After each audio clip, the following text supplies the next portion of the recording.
मुळामध्ये operation tiger जे झालेलं आहे त्याच्या बाबतीमध्ये त्या शिवसेना पक्षाचे सगळे जे काही प्रमुख नेते मंडळी त्याच्याबद्दल त्यांनी माहिती दिलेली आहे.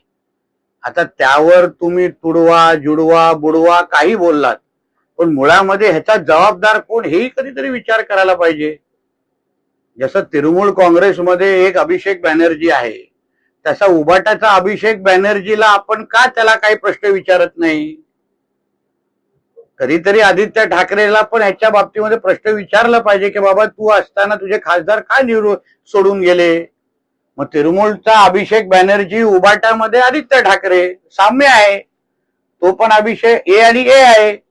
मग कदाचित अभिषेक बॅनर्जीला आता हेल्मेट घालून जसं पश्चिम बंगालमध्ये फिरण्याची वेळ आली आहे, एक आता हेल्मेट मी आदित्य ठाकरेला पण गिफ्ट पाठवणार आहे. कारण का महाराष्ट्रामध्ये फिरताना चुकून कुठेतरी चपला आणि अंडी आल्या तर त्यासाठी हेल्मेट हवं ना.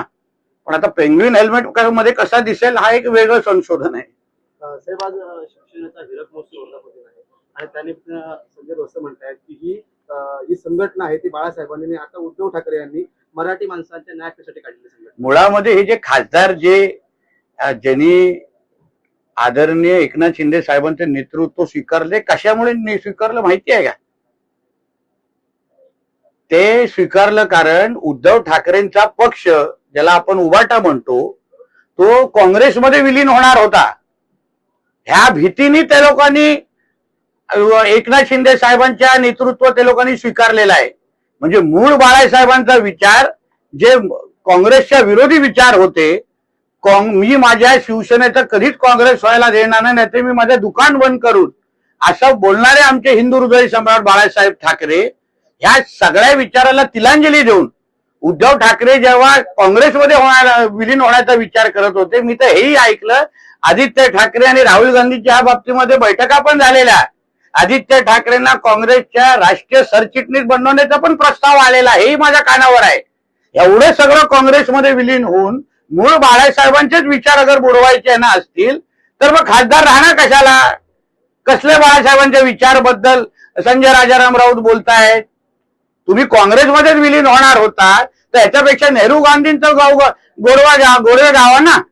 बाळासाहेबांचे गाव कशाला घाताय तुम्ही? त्यांच्यात तर विलीन होणार होतात.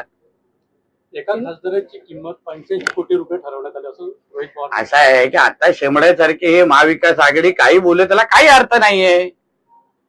मुळामध्ये तुमच्या त्या आमच्या महाराष्ट्र व्हर्जन ऑफ अभिषेक बॅनर्जीला आवरलं पाहिजे होतं.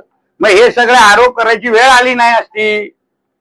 जे हिंदुत्वाचे विचारावर तयार झालेले हे सगळे मूळ शिवसैनिक, त्यांनाही जेव्हा बघितलं की हे काँग्रेस विचाराला स्वीकारणारे लोक आहेत, जिहादला स्वीकारणारे आहेत, हिंदुत्व विरोधी भूमिका घेणारे लोक आहेत, म्हणून तर ते लोक पुढे गेलेले. कधी कधी पैशांच्या पलीकडे विचार पण महत्वाचे असतात.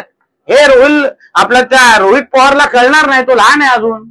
शरीराने मोठं झालं म्हणजे मोठा होता असं लिहित नाही कुठे.